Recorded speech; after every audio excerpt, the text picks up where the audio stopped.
How are you doing today, Ray? I am, Ralph, better than I deserve, but not quite as good as I hope to be. You know, I've seen you at a lot of the Internet conferences, and you're sort of one of the unsung heroes in copywriting who sort of hides behind the scenery and does a great job in persuading people through your copywriting. Could you tell us a little bit about how your copywriting is different and what exactly it is? Well, absolutely. I'd be happy to do that. And let me start by saying that I'm honored that you asked me to be part of this program. I admire what you're doing, and it was really a pleasure when you asked me to be part of it. So thank you for that. Oh, you're very welcome. What I do and what copywriters in general do is we persuade people in print. And that's the most basic definition. It can be more things than that. Basically, copywriting is the art of persuasion using language. So you might do it in print on paper, or you might do it on the web, or you might do it through audio, but it's all essentially the same skill. And the distinction that I make between what I do and what others do is that I draw a distinction between persuasion and manipulation. And let me just say, there are plenty of great copywriters, people whom I admire, who are my friends, who I believe are very ethical and who do practice the art of persuasion as opposed to what I feel is the darker art of manipulation. And here's the difference. This is the way I define these two words. This is not what you'll probably find in the dictionary. To me, the art of persuasion means giving people the reasoning, the emotional freedom, and the ability to do things that are right for them, that they truly deep down want to do anyway. Versus what I call the dark art of persuasion, or rather the dark art of manipulation, which is basically tricking people into doing things that are not good for them and perhaps that they don't want to do. And there definitely are techniques that writers can use to manipulate people and speakers can use to manipulate people, and I don't practice those particular arts, but I think copywriting is the art of persuasion. And anyone who has a product for sale or a service for sale can appreciate the fact that most of the people that they end up doing business with were not ready to do business at the very beginning of the process. They had to go through a sequence of events. They had to first get to know about the person or the product or the service. They had then to come to a point where they like the person or they like the idea of the process or the service. They had to reach another point where they trusted in the person, the process, the service, and then they bought. So Jim Edwards, who is no relation, at least no close relation that I'm aware of, but he's a great marketer and a really stand-up guy and a great human being. He says that the process, he sums it up like this: know me, like me, trust me, pay me. And to me, that's the greatest summary of salesmanship that that I found anywhere. So that's the process. My job as a copywriter is to put the words on paper or onto the computer screen that lets people know you, like you, trust you, and then pay you. And I specialize in writing copy for the web and for websites in particular, and the page of the website, but for the whole process that moves people along that continuum.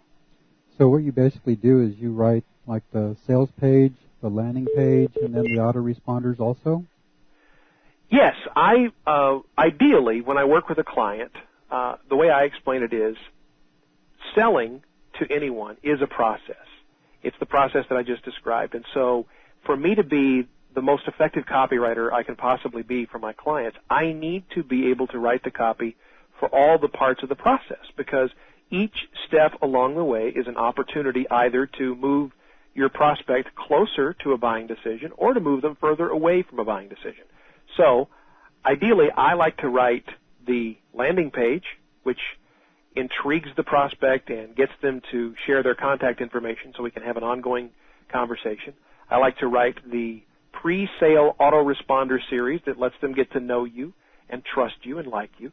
The sales page, which explains the offer in detail and walks them through that buying process. The order page, which is crucial. This is where so many orders are lost online. Over 60%, it's estimated by people much smarter with much bigger research budgets than mine. It's estimated that over 60% of online shoppers abandon their shopping experience on the order page before they've clicked the Buy Now button. And then the thank you page, which is what happens after you've made your purchase and you're wondering at that moment in time, hey, did I just do a good thing or did I do a dumb thing? And then the follow-up autoresponders, which keep in contact with the prospect now that they're a client or a customer, and reassure them and let them know that you are there on the other end to help them through whatever questions or challenges they might have with your product or service. So I work all the way through that process, and the goal is to achieve a higher response rate, more sales, and a lower refund request rate. You know, people who are dissatisfied after the process happens. And the best way I've found to lower refund rates, it isn't about, I'm assuming you have a good product to start with. So we're assuming it's not a problem with the actual product itself or service itself. But what people really want is they want human contact. They want to know that you're still there, that you didn't just take their money and now you're going to go away. And that's what the post-sale autoresponder sequence is all about. So, yes, I like to write through that entire process. Is there a training course or something that you offer? Well, I don't have a training course for sale currently. I do have a training course that I've been developing to help people understand this process, and that will be available in the near future. And for those who are interested, it'll be at powercopysecrets.com. And is that your website? That is a website for that particular product. There's actually nothing at the website at the time we're doing this interview, but there will be very shortly. Oh, great. And my main website for my services, or if people want to get in contact with me or have questions with me, is just rayedwardscopywriting.com. Oh, great. Well, Ray, let me ask you one of the first questions. What is your definition of heroism? Well, that is such a deep and powerful question, Ralph. And I think we tend to, as people, dismiss it. We talk about heroes in a way that I feel almost devalues what true heroes are. We talk about sports figures and actors and rap singers and all sorts of different people as being heroes, and oftentimes I think that kind of definition is misplaced. And I'll start by saying that while I deeply appreciate you asking me to be part of this program, I'm not sure.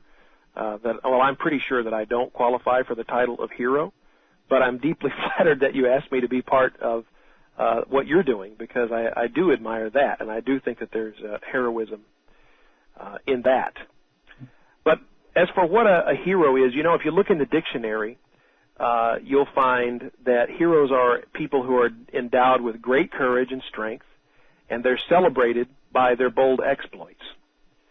And I think that's a good starting definition. In my mind, what heroes are people who are endowed with great courage and strength and who follow through on the conviction of that courage and who have ideals that they strive to live up to and set an example for other people to follow, because to me, that's what we all need. We all need an example. I think everybody wants to be a good person. Everybody wants to be the best person that they can be. I think people are basically I think they're born with an inner desire to be good and to do good. And that's why I believe we're always looking for heroes to follow. We want an example that not only shows us what to do, but that shows us that it's possible to do it. I really agree with that, and I think that a lot of the people that I've asked to be heroes, one of my major reasons for doing that is asking people who are successful in what they do, who love the work that they're doing their best in, and to find out who they think are real heroes, because you never know until you ask somebody. And it's always interesting when you ask somebody if they'd like to be recognized as a hero, because it tells you a lot about that person if they're even willing to take a shot at that particular recognition. And my definition of hero was an acronym of somebody that helps enthusiastically, responsibly, optimistically, exceptionally, socially, and or spiritually. And anybody can be a hero at any moment in time when they go out of their way to help somebody else, no matter what it is. Just in one small instant, they can become a hero at that moment in time, but it doesn't necessarily mean that they're always going to be a hero, but at that moment in time, they were a hero to someone. Did you ever create a secret hero in your mind that helped you deal with life difficulties? I don't really know much about your original upbringing or your background, but I know mine was pretty tough, and I had a lot of difficult times, and a secret hero in my mind, which I eventually found out was my right brain came to my aid. Did you ever do anything like that? Well, that is such an interesting question. I cannot say that I had a secret hero or someone that I created in my mind, but I was blessed in a couple of ways, Ralph. First of all, there were aspects of my upbringing that were kind of tough. I grew up in eastern Kentucky, and that is an impoverished part of the country. We were fortunate. We didn't live in poverty, but it was, in a lot of ways, it's a hard place to live. And we moved around a lot. My dad was in the Marine Corps, and so that involved a lot of moving. But I was blessed with a grandfather who absolutely is one of the primary heroes in my life. And he was a man who worked his way up from abject poverty and lived through the Great Depression and World War II and saw so much of the, here's a man who saw the world transition from a horse and buggy to the space shuttle and the internet. And he went along for most of that ride. He loved the internet and he loved computers, and he's passed on now, but he was a great inspiration to me when I grew up. He taught me the meaning of right and wrong, and he was a devout Christian, and he wanted me to share that faith, and he always took the time to walk me through, why he did the things that he did and try to teach me. And for some reason, he was able to do that in a way that didn't seem preachy or sanctimonious, but I just felt the true love that radiated from those times, and that made such a huge difference in my life. So I don't think I had a secret hero as much as I had a very real life hero. He didn't wear a cape and didn't leap tall buildings in a single bound, but I'll tell you what, for the first 12 years of my life or so, I would have believed it if you told me he did. Well, what is your perspective on goodness, ethics, and moral behavior?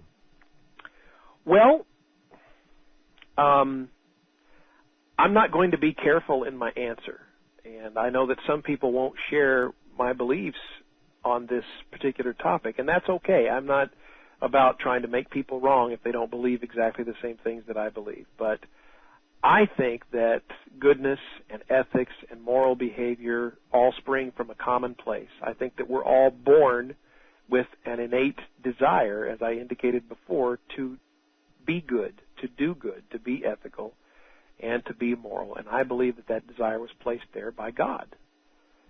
And I think that all of the different ways that we strive to achieve goodness and ethical behavior and moral behavior and to be in the right, and the thing that's inside of us when we see injustice being perpetrated on another person that cries out and says, no, that's wrong. That's got to stop. I don't think that's a learned response. I think that's a built-in response. And that's where I believe that desire to do good and to be ethical and to be moral comes from. And I think that we're all, each of us in our own way, trying to work toward that end. Do you think that's sort of a self-conscious or the conscious mind where everybody has an innate ability to determine what is right and what is wrong? Yes, I think we have. I think we have the choice to do right or to do wrong. I personally believe that there are absolute rights and absolute wrongs. That's my belief. And there are really smart people that I respect who hold a different belief. But I don't think it's a matter of relativism in most cases. Mm-hmm. And I think that part of our journey as human beings is to find our way to the place where right and good and ethical and moral behavior comes from. Mm-hmm.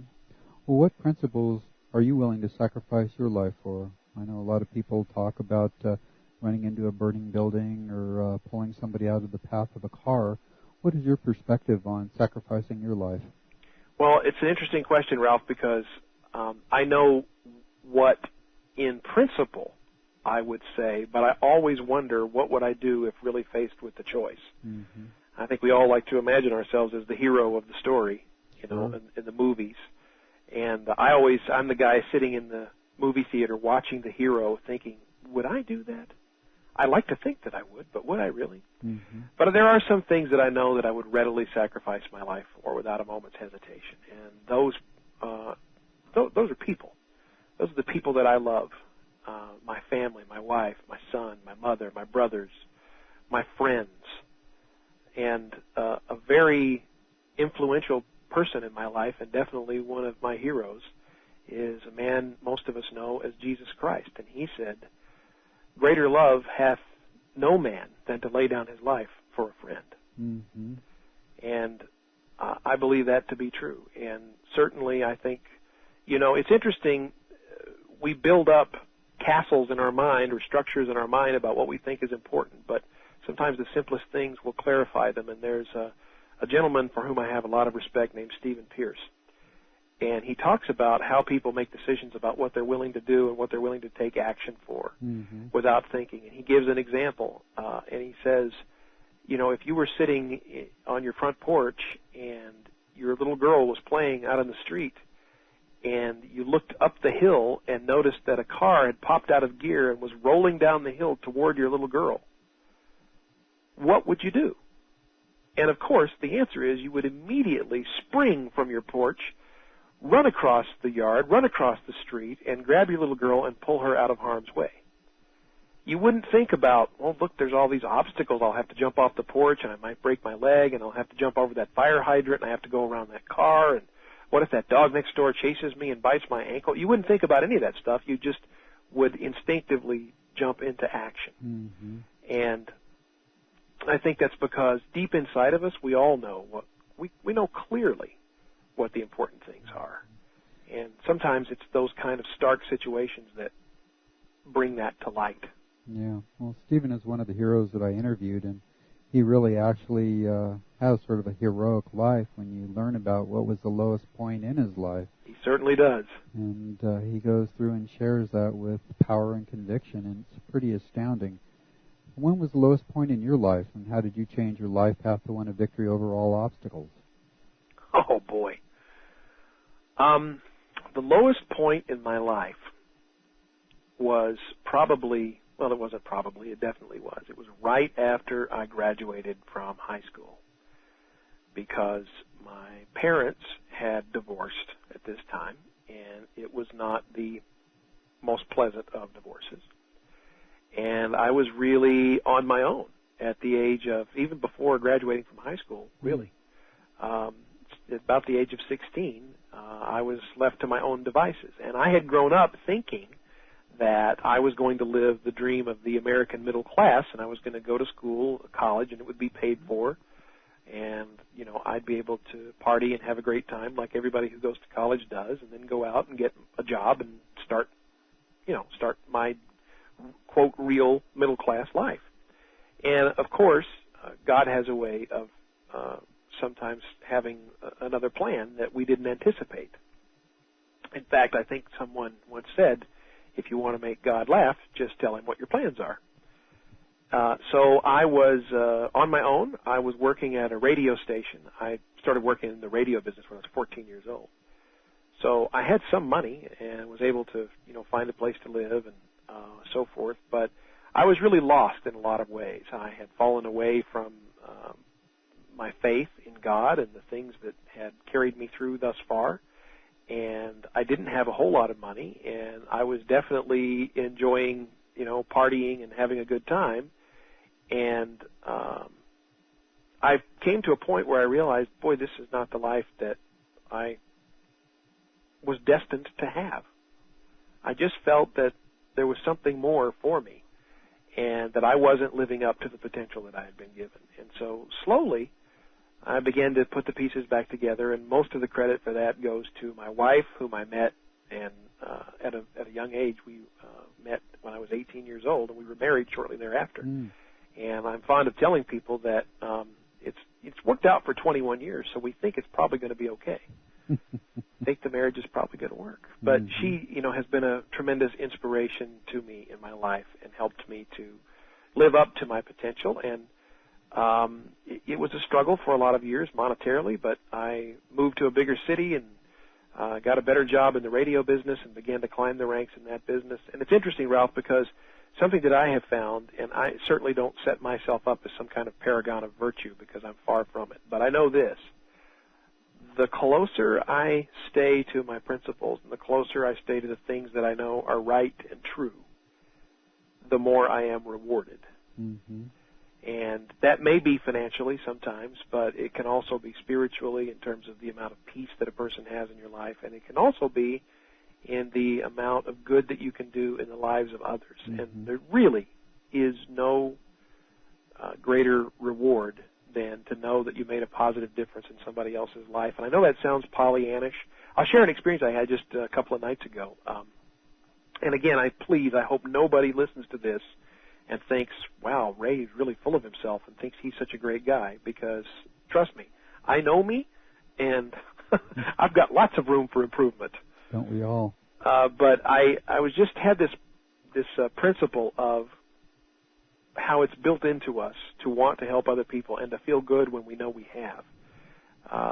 It was a simple thing. I bought some takeout food from a Chinese restaurant, and I went into the restaurant to pick it up, and the young lady gave me my order, and I was paying, and I thought, I don't know if you really tip in this situation, because it's takeout, so really all she did was bring the bag from the kitchen to the cash register, and she's ringing me up. Mm-hmm. And I'm going to take it home, so there wasn't really any service, but I thought, I don't know if it's right or wrong, but I'm going to go ahead and leave a tip. And I'm a pretty generous tipper, and that is because of my wife, too, because I definitely, until meeting my wife, I was not a generous tipper. And she had a chance to work as a server in a restaurant during her college years, and informed me that, those folks work hard, so you need to tip them. So I tip 20%. Always. Not only do I think it's the right thing to do, I also think the math is easy to do. Mm-hmm. So I left this young lady a 20% tip, and as I was turning to leave, she stopped me, and she said, "You have no idea what this means to me." And I turned and looked back, and she had tears coming from her eyes over a tip at a restaurant. And she said, "Thank you," and I said, "You're welcome." And as I left, I saw she went running back to the back of the store, and she was jumping up and down and showing the other servers. And it's not that I think that was such a great thing that I did. My point is, you never know what things you can do, what small things you might be able to do that can mean so much to other people. Are you talking about random acts of kindness? Well, I guess I am. I don't know that I would have called it that, but yes, I think that's exactly it. You just never know. Leaving that tip, honestly, was not a big deal for me, and I don't feel like I did such a big thing, but it obviously meant a lot more than that to the recipient. Mm-hmm. Well, what is the dream or vision that sets the course of your life? Well, I know how this is going to sound, and I've been thinking about, I knew you were going to ask this question. I've been thinking about how will I answer that without sounding like I've got some grandiose ideas about myself. But here's what it truly is. The larger vision, and I'm not talking about the small short-term goals, or we all have lots of those, I would presume, especially people listening to these interviews do. But my vision for my life is to be able to fulfill the purpose that God has for me, to be able to help as many people as I possibly can in whatever ways I possibly can, and to enjoy the fulfillment and the freedom that living that dream gives to me. And I think that while that might sound like a really generalized answer to the question, for me at least, it isn't. It's very specific. It's taken me a long time to arrive at a place where I know clearly that that's really what I want to do with my life. Now, there's a lot of details that we're not talking about that go into supporting that. But I think that that's where the true rewards come from. When I have financial goals, I have a car that I want, and we have vacations we want to take and things like that. But to me, those are truly signposts along the way. Those are not the end of the journey. Boy, I really agree with that. That's my perspective on life also. Do you take a positive view of the setbacks, misfortunes, and mistakes that you've made, and how important is that for people to take a positive view? Absolutely, I do, Ralph. I think that to view your mistakes or your setbacks as anything other than learning experiences just doesn't help you. And I'm not talking from a spiritual standpoint now. I'm being very practical. Mm-hmm. If I were to take the mistakes that I've made and beat myself up over them, or to lament them and really spend time dwelling on how stupid I was, and trust me, there's plenty of episodes in my life where I could show you that I was stupid. Mm-hmm.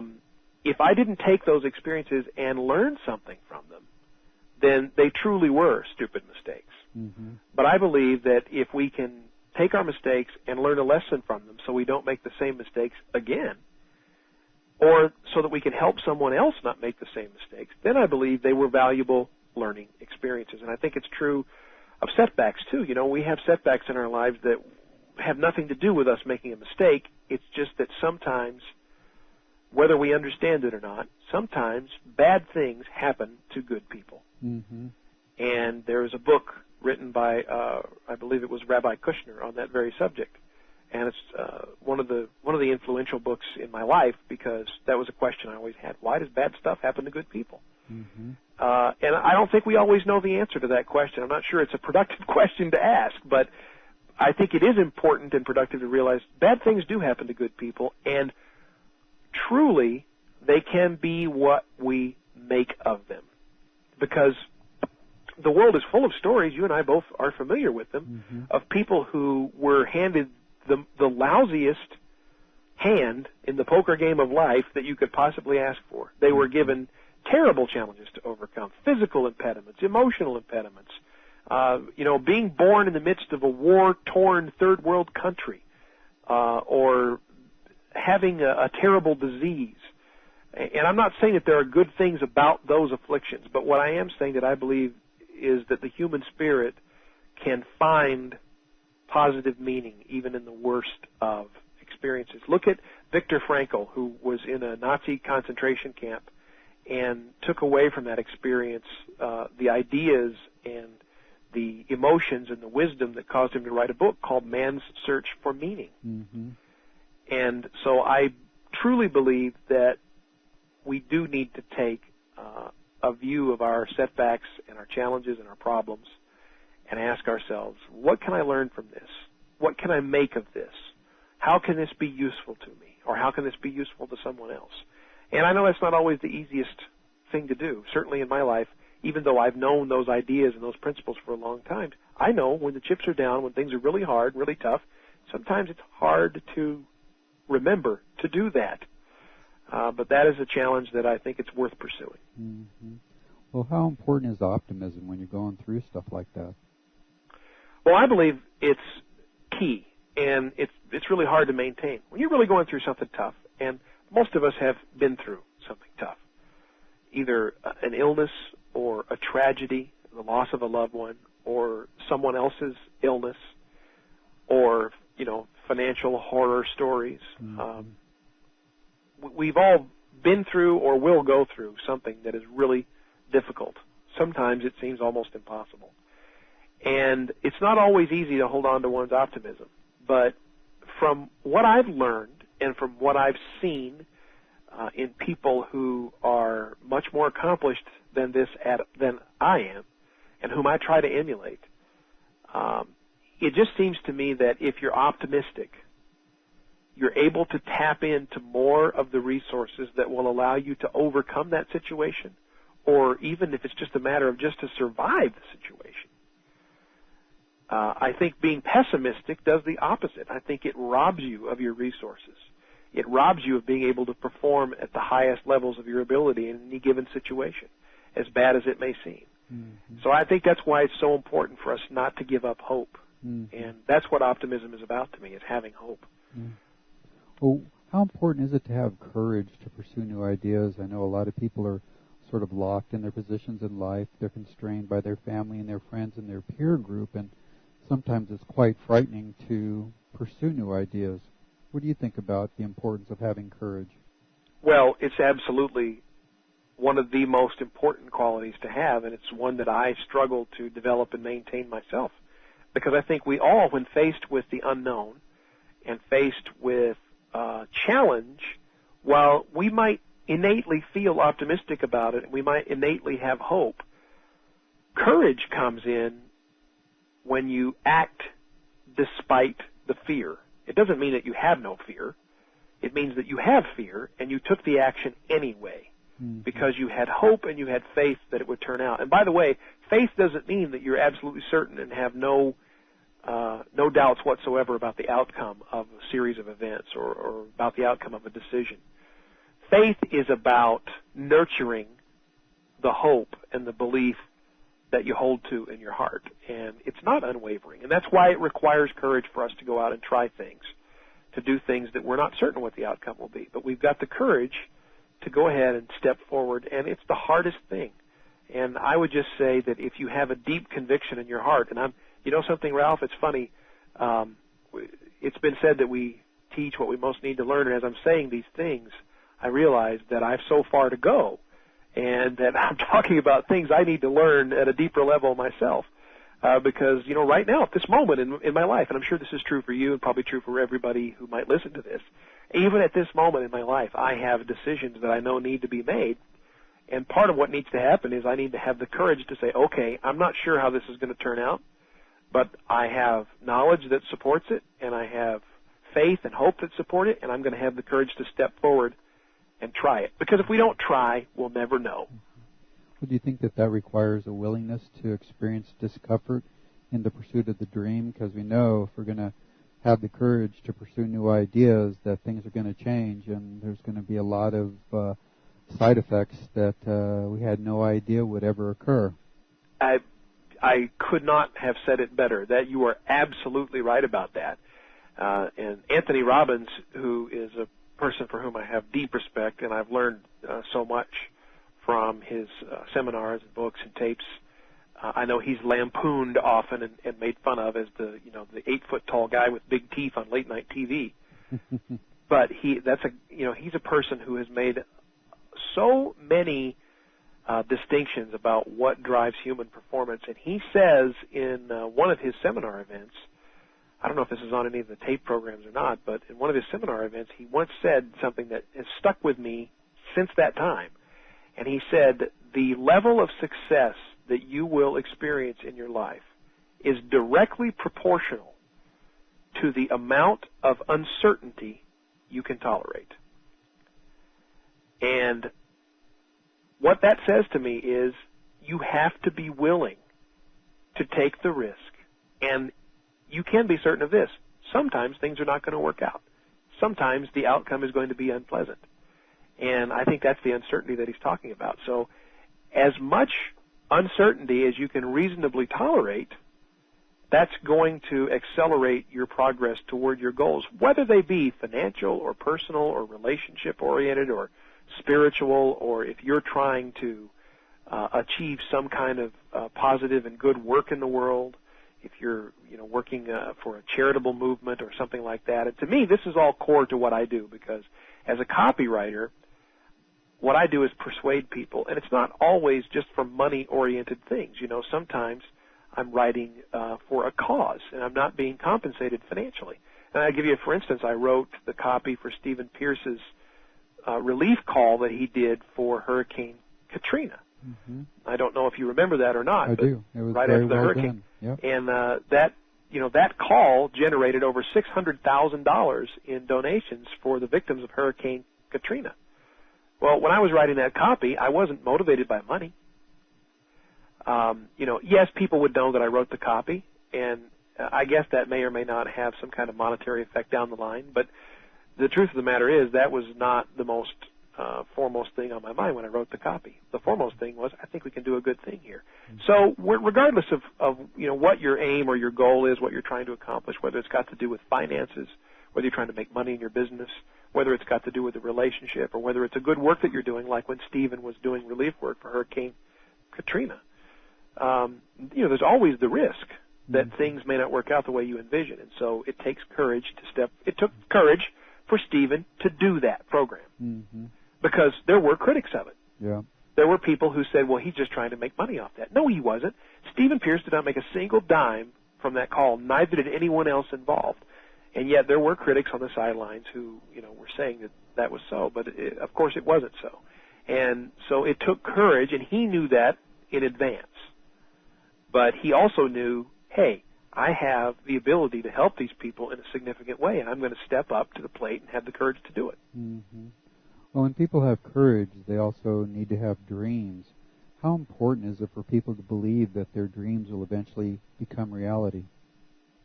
Well, there's a great book that I try to live my life by, and that book says, without a vision, the people will perish. Mm-hmm. And regardless of your religious beliefs and whether you believe that, the Bible is the rule and guide of your life, I don't think very many people would argue with that particular passage. Mm-hmm. If you have no vision, which that's what a dream is, it's a vision of your future, then you will perish. If not physically right away, you will perish emotionally and spiritually, because think about it. If you have no purpose in your life, then what are you living for? So I believe that our dreams, our vision, if you will, that is what drives us to do what we do. And so I kind of, from time to time, sit back and evaluate where I am in my life and ask myself, why is it that I'm at this place?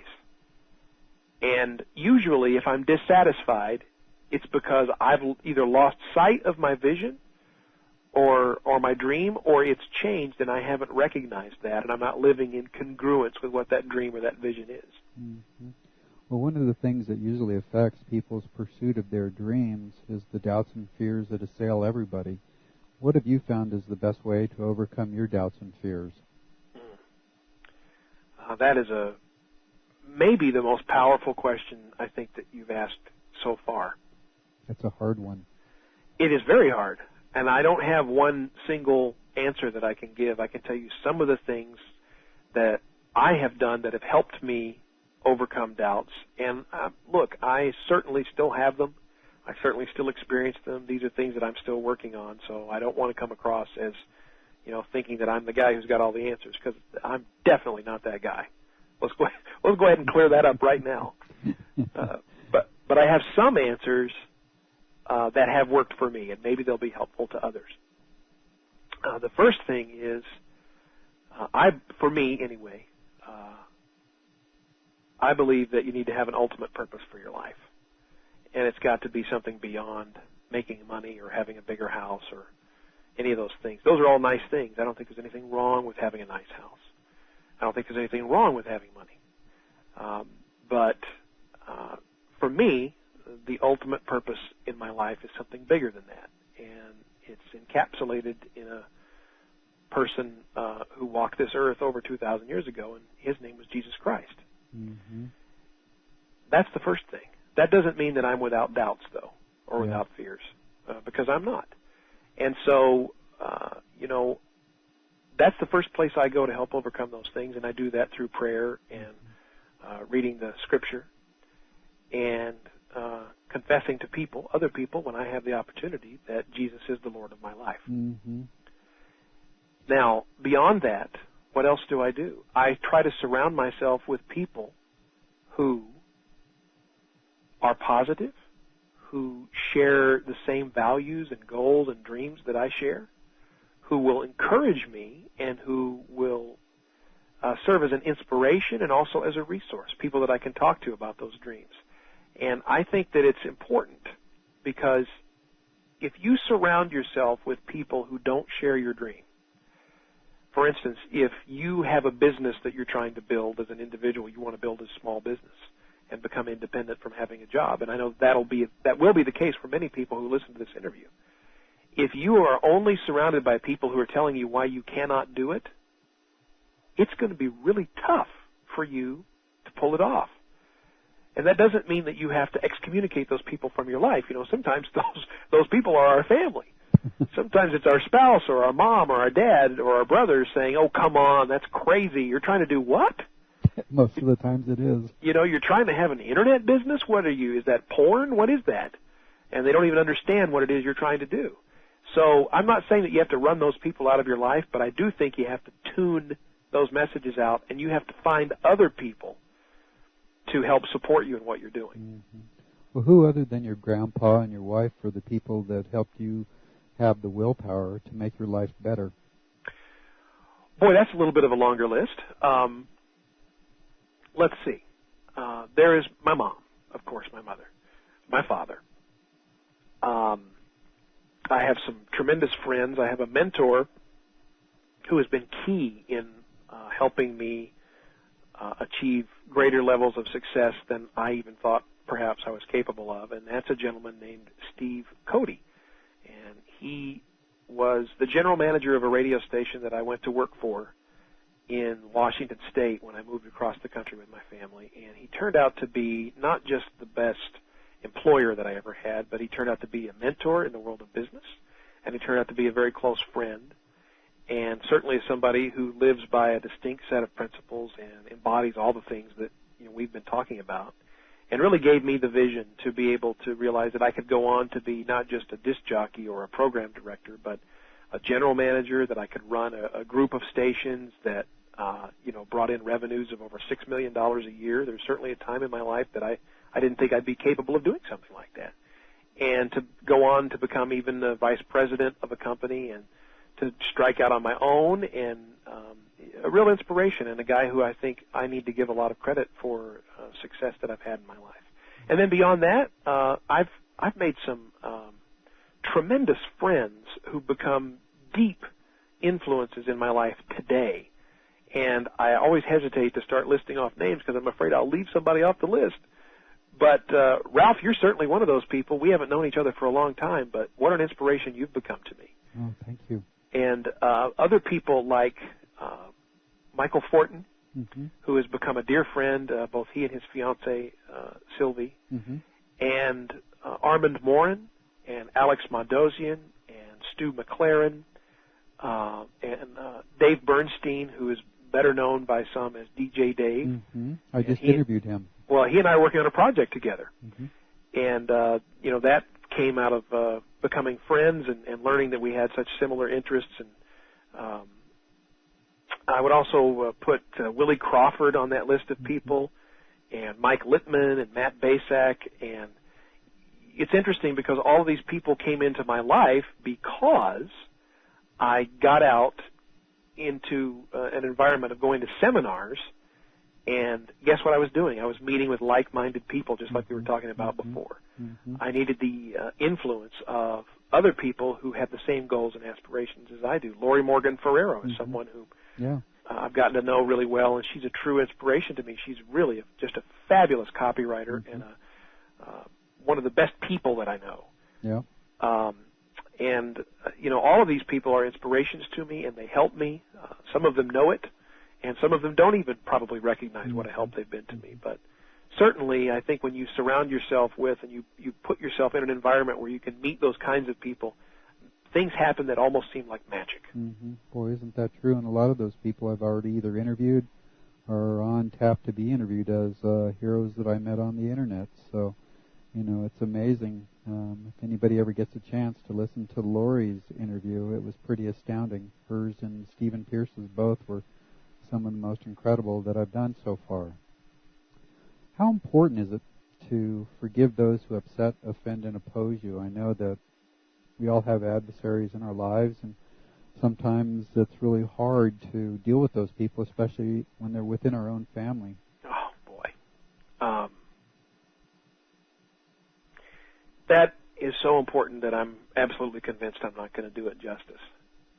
But I have been to a place in my life. When I grew up, Ralph, I was raised in the church, and I grew up believing all the things that I was taught in church as just being true by assumption, because the adults in my life told me that they were true. And then I went through a period where it seemed like my life was falling apart. My family was breaking up, my parents were getting a divorce, and I was getting involved in all kinds of things that I'm not proud of and wish I'd never been involved in. And I was at a place where I felt like the world was not a nice place to be. And for a long time, I was bitter about that because I blamed. I've never admitted this in public before, and Mom, if you're listening, I hope you'll listen to the whole thing, not just to what I'm about to say. But I blamed my parents. Mm-hmm. And I was very angry. I felt like they had cheated me out of the life that should have been mine. And I blamed other people. I could give you a long list. I won't, but I could. Mm-hmm. I was very angry. I was very bitter and cynical, and I blamed the church. And I had a long list of people who were at fault for the bad things that had happened to me. And, of course, the one name that was missing from that list was mine. Mm-hmm. And when I was able to really let go of all that and really forgive what I perceived as being things that were done to me, wrongdoings and misdeeds, and forgive my parents, and then reach a point where I realized that, maybe there was no justification in my being angry with them to begin with. Maybe what the appropriate emotion would have been to feel was love for them and to understand the pain that they were going through. Mm-hmm.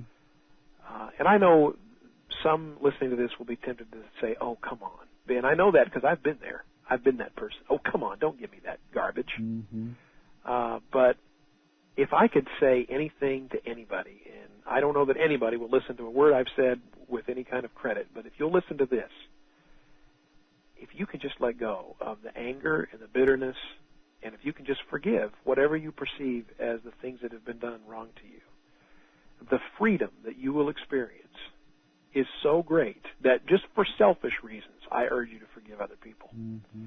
But it's something else rushes in to fill the gap, and that thing is love and tremendous respect and tenderness about how other people's hearts are placed in our care. Mm-hmm. And we often don't know. It's like that experience I had with the young lady at the Chinese restaurant, mm-hmm. whom, and I'm not trying to take any credit and set myself up as having done a great thing. It was a small kindness, and yet look at the difference that it made to her. And I've experienced that in my own life. I've had people send me a check for $20 when it was no big deal for them, but it brought tears to my eyes because I needed that $20. Mm-hmm. Boy, that's so true. It's funny when you're pointing your finger at somebody else, you have three fingers pointing back at you. And don't you agree that when you're able to forgive others for the evil that they've done to you, as you perceived it, and it may not even have been evil on their part, it was just your perspective on the issue, that it totally transformed their lives at the same time that it transformed yours. It's absolutely true. And I don't have this mastered yet. I still get angry. Boy, don't we all. I still catch myself sometimes, even without thinking, assigning blame, and then I realize, wait a minute. Mm-hmm. I think I had a part in this too. Yeah, boy, that's so true, isn't it? Yeah. How important is serving others as a source of joy in a person's life? It's of the utmost importance. I have found that when I am totally focused on myself, that's when my life seems to be its worst. Mm-hmm. And I know it's hard to believe, or at least it was hard for me to believe.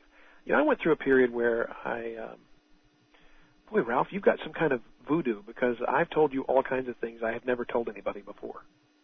And I know other people are going to be listening to this.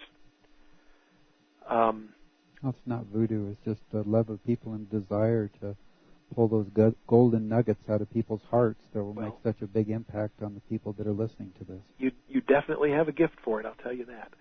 I struggled with depression for a period, and I realized that that has been something that has been present in my life as far back as I can remember, but never like it was after the fall of 2001. Mm-hmm. And you can fill in the blanks and figure out your own reasons. There was a lot of things that came into play there, and part of it had to do with what happened at the World Trade Center, and part of it had to do with losing my grandfather mm-hmm. to Alzheimer's. Truly one of the most hardest things I've ever had to face. And what I discovered when I saw a professional and was treated and went through some counseling, and what I discovered surprised me completely. And it was this. It was that if I focused on serving other people, if I made the purpose for what I did serving other people, that lifted such a veil of pain and despair from my life. Mm-hmm. Now, it may not be that dramatic for everybody, and I understand that, and I respect that, and I've got my story. I don't remember who said, maybe it was Karl Barth who said, the story of your life is not your life, it's just your story. Mm-hmm. Yeah. But for me, that's the most valuable lesson I think I've ever learned. Mm-hmm. And it's what I struggle to remember every single day. It's what I focus on. And when you ask me what my vision was, if you go back and listen to that, you'll realize that my vision is in alignment with this principle that we're talking about. Mm-hmm.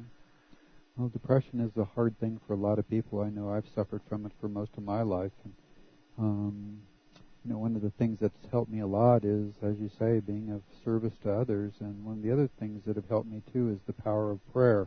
I know you've mentioned the power of prayer in your life. How does that work in your life?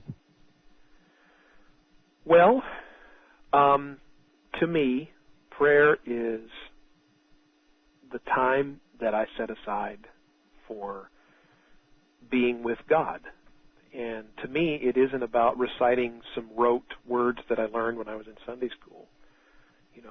God is a real person to me, and we have a relationship. And I can tell you for sure, when I spend time every day with God, and I read His Word, and I pray, which involves both me talking and me listening and searching for what God's trying to say to me. When I do that, all of the other issues and problems that I've dealt with become a lot easier to handle. And I don't mean that all my problems go away, because that's certainly not the case. I've got challenges in my life just like everybody else does. But I do mean that when it comes to staying focused on the love that I know that our Creator has for us and the love that He wants us to have for others, remember, the greatest of the commandments is to love one another as you love yourself. That's a hard one. It's very hard. It's very difficult. But prayer is what allows me to stay focused on that. It allows me to clear my heart of anger and bitterness. It reconnects me with what's truly important in life.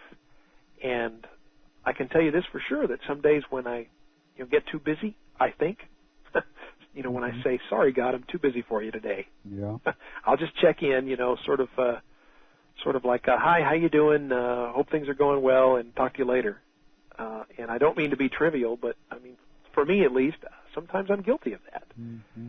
And that's when I start, feeling disconnected from what's important in my life. That's when I start to lose a grip on what gives me peace and joy in my life and the ability to slow down and enjoy the gifts that I've been given.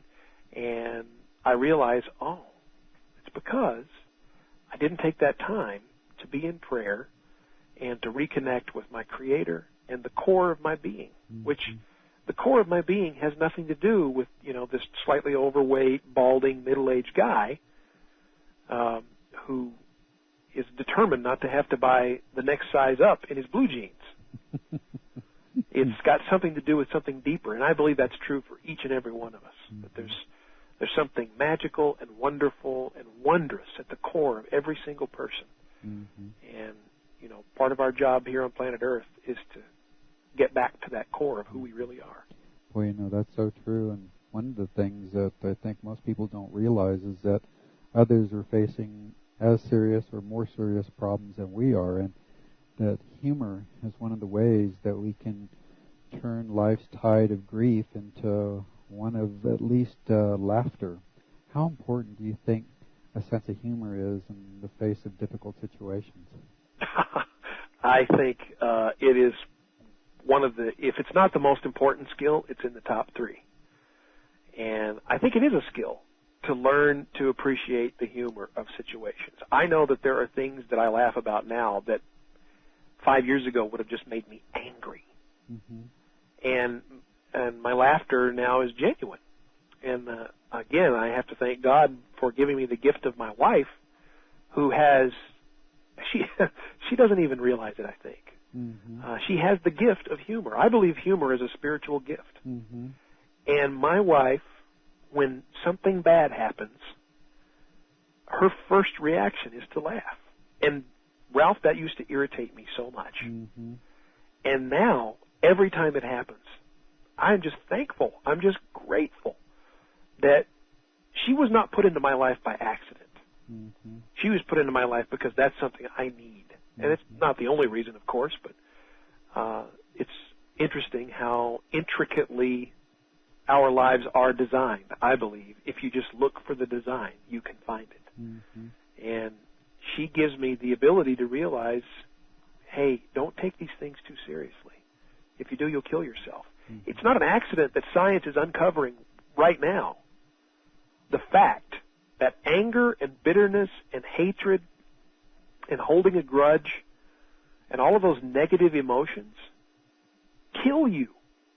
They cause heart attacks and strokes, and they deteriorate the strength of your immune system. I don't think that's an accident. No, I agree. That's really astounding what they've discovered. You know, that's incredible. Well, are there any other heroes in your life other than the ones that you've mentioned so far? Yes. There's one that I want to be certain that I mention, and that is my son. He is 19 years old, and I get choked up just talking about him because I'm so proud of that young man. He is, not only is he handsome, and not only is he incredibly intelligent. I used to think I was the smart one in the family, and I think God sent my son along to put me in my place. Teach me some humility. Yeah, kids do that. He's incredibly intelligent, and he's such a good person. And I sometimes, my wife and I will marvel and think, how did such a good person manage to come from us? Because he humbles us with his, he's kind, he's generous, he is hardworking, he has a wonderful ethic, and I mean, even as we speak right now, Ralph, he is in Amsterdam on a mission trip. Now, this is spring break while we're talking right now. So while his friends are on the beach in Mexico exploring new depths of debauchery. Boy, how true that is. My son is with a group of young, like-minded people in Amsterdam taking the good news to people who many have never heard it before. Yeah.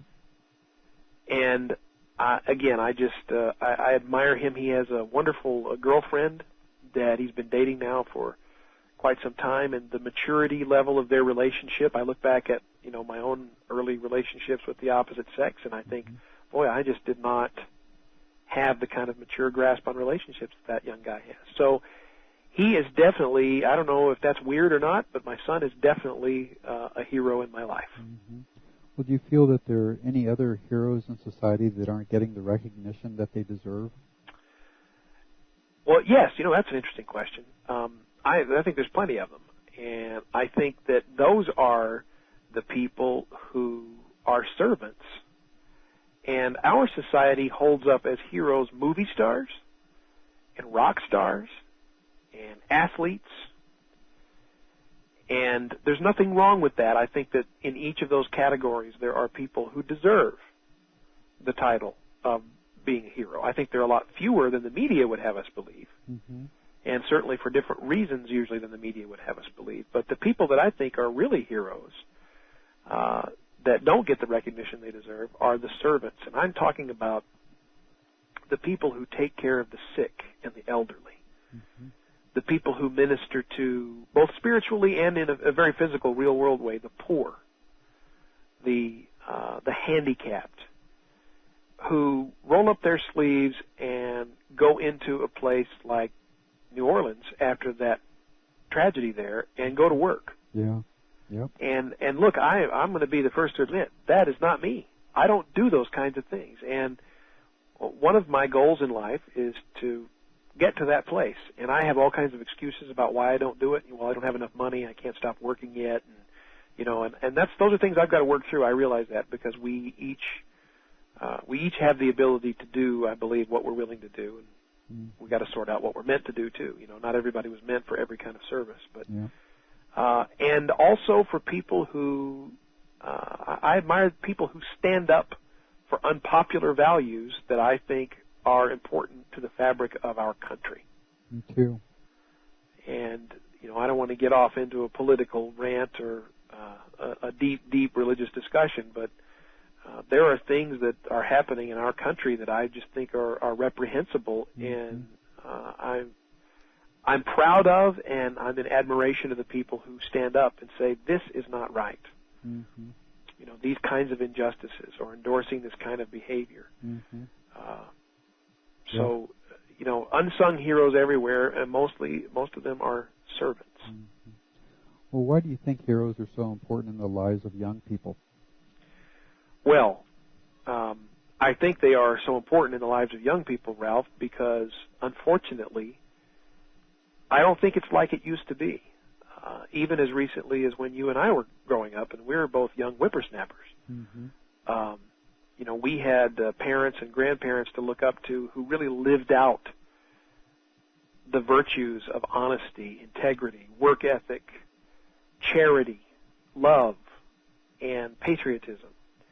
And unfortunately, many children today, if not the majority of children today, grow up without those examples in their own homes or their own families.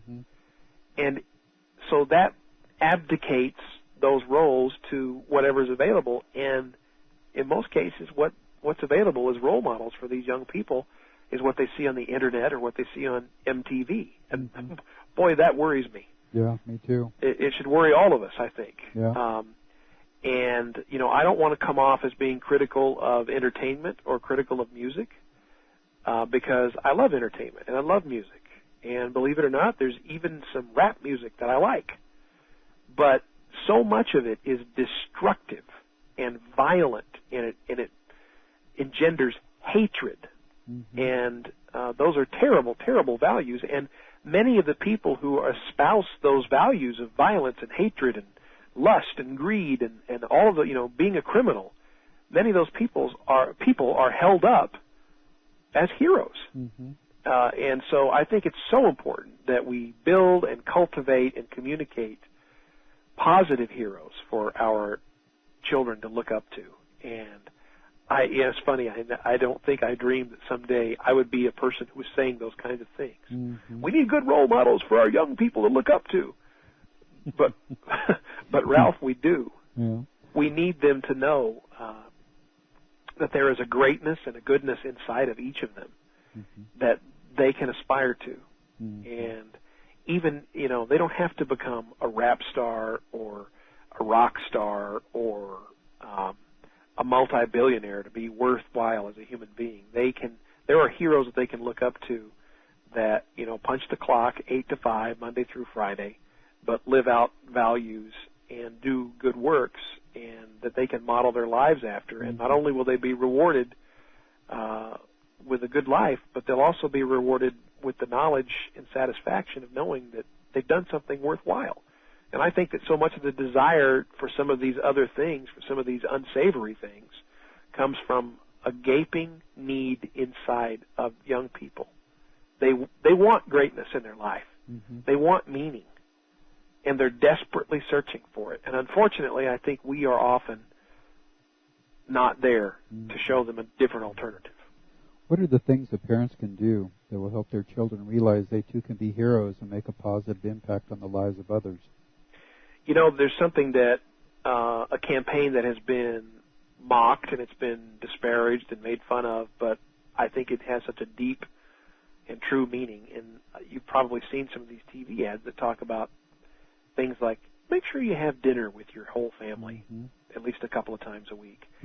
And, you know, the Church of Jesus Christ of Latter-day Saints, I'm not a Latter-day Saint, but they had an ad campaign that they ran for a long time, and maybe they still do, but the tagline for the ad campaign was family.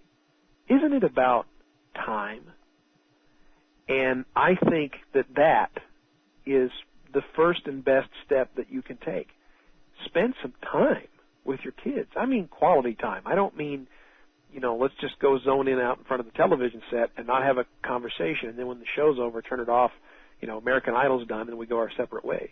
Mm-hmm. But I mean, spend some time together with your kids. And beyond that, of course, if you want to be a role model for your kids, then you have to be a role model. And you have to model or practice the behaviors that you're trying to teach them. And you know something? Kids pay attention, whether we think they do or not, whether they say they're paying attention or not. They do pay attention to what you do. They do watch you to see if you're consistent with what you're telling them. And I think that's so important, is if you're going to teach them values, then best make sure that you're living the values as well. Boy, how true that is. Do you have any good solutions to the problems facing society, especially racism, child and spousal abuse, and violence among young people? Well, Ralph, if I had the solution to those problems, then I would be someone that I'm not. Mm-hmm. No, I mean, beyond the things that we've been talking mm-hmm. about, I think to a great degree the problems that we faced, or that we do face, solving them is not a matter of us not knowing what to do. It's a matter of us doing what we know. Mm-hmm. And often that's the hard thing to do. So that's a big question that I don't have a ready-made answer for, other than I guess I have a belief that everything starts with me. And that's not to put me at the center and say, I'm this all-important thing, but what I'm trying to express there is to say that we start within our own circle of influence. It's one thing to look at society and say, boy, isn't society messed up? Mm-hmm. Somebody ought to do something about that. Mm-hmm. It's another thing to look around at the people in our lives and the situations in our lives and say, what can I do that makes a difference right here? Mm-hmm. Yeah. Well, if you had 3 wishes for your life in the world that would instantly come true, what would they be? Well, let's see. It's probably not fair to say my first wish would be for more wishes. No, that's not fair. 3 wishes that could come true instantly. Well, I don't want to give a glib answer to this question.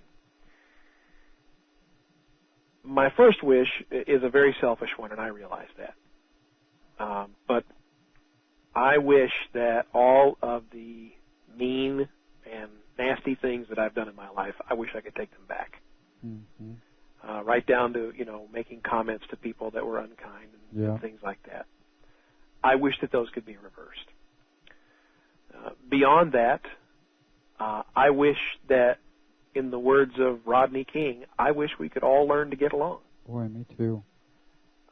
It breaks my heart to think about the violence and the killing and the torture and the things that are happening all across the globe. And especially those of us here in America, we tend to exist inside this little bubble of what life is like for us here, and we kind of assume that's the norm. But the truth is, that's not how things are in most of the world. Mm-hmm. And I'm certainly not anti-American. I'm not bashing us. I'm just saying that it's easy for us to misunderstand what everyone else in the world is going through. Mm-hmm. So I wish we could all get along. I wish we could stop killing each other over ideas. Yeah. And be able to sit down and talk about them. And then my third wish would be that we would use the resources that we have as a world of people to alleviate suffering. Mm-hmm. I have a belief, Ralph. I think that, boy, you're pulling some stuff out of me that I don't think I even knew was in me. I have a belief that we have all the resources that we need to feed everybody and to shelter everybody and to treat all of the sick in the world. Mm-hmm. And we know we can't cure all disease because this is not a perfect world that we live in. Mm-hmm. But I think that in terms of food, shelter, and medicine, the resources exist that we could take care of everyone if we could just get together. Mm-hmm. And it seems a tragedy to me that there are people suffering that don't need to be, and that there are people hungry that don't need to be. Yeah, that is sad. Well, Ray, I really appreciate your time and answering these questions. I think that people that listen to this interview will not only be educated but inspired. And as a final closing thought, what do you think about the In Search of Heroes program and its impact on youth, parents, and business people? Well, I think I've said already a couple of times, and I'll say it again, I think what you're doing is admirable, and I think it's very important. And, you know, we were talking just a few minutes ago, Ralph, about how it's one thing to look around at the world and say, wow, this place is messed up and somebody needs to do something about it. We're all able to do that, and most of us probably do from time to time. But I think it's a lot more rare for someone to stand up and say, I'm doing something about it. And I think that this program that you've put together is exactly that. It's a case of somebody standing up and saying, I'm going to do something about this. And this is, you know, my task that I can do to contribute to a solution. And I think it's interesting that, you know, you started this venture as an idea that was in your head, just one person, and look at how it's grown, and look at the people that have become involved in it. Mm-hmm. I mean, I was looking over the list of folks that have been interviewed and that you've been talking with, and some of the things that you've put together, and I realized that I truly am humbled that you asked me to be interviewed, because I feel like I'm in the company of people who are much more accomplished and probably, you know, more worthy to be talking about these things than I am. But I just would, you know, I think this can serve as an example. I think people should get involved. And business people, you have a powerful way of influencing other people, because let's face it, something that gets people's attention, especially young people's attention, is money. Mm-hmm. And you have a powerful avenue for influencing the world for the better. And I hope that many people will be inspired by, and I know they are, inspired by what you're doing with the In Search of Heroes program, and will contribute to it in whatever way they possibly can, and will be inspired to go out and take more action of their own. Boy, that's great. Well, I really appreciate you taking your valuable time and just answering these questions. And I know that just some of the answers that you've created have helped me just overcome a lot of the depression and difficulties that I deal with on a daily basis, taking care of both my mom and dad 24/7, and just so many things that are entailed in giving care for people that you love are sick and close to death. I know you went through that with your grandpa, and you know, I just really appreciate what you had to say. Well, I thank you, Ralph, and I hope that as anyone listens to this, that I hope I don't ever come across as thinking that I know it all, but because I don't, and I know that I'm far, far from being a perfect example of some of the things that I've been talking about, but I was humbled that you asked me to participate and inspired by your asking me to participate. And I think it's interesting, because I don't know about other people who've been interviewed, but I know now that I'm going to sit down and take a more close look at some of the things that I'm doing and ask, wow, you know, there's a lot of stuff that's really important to me that Ralph and I talked about, and I need to make sure that I'm living up to it. So I think this program does a lot of good in a lot of ways. And I thank you so much, Ralph, and I deeply appreciate the work that you're doing. Well,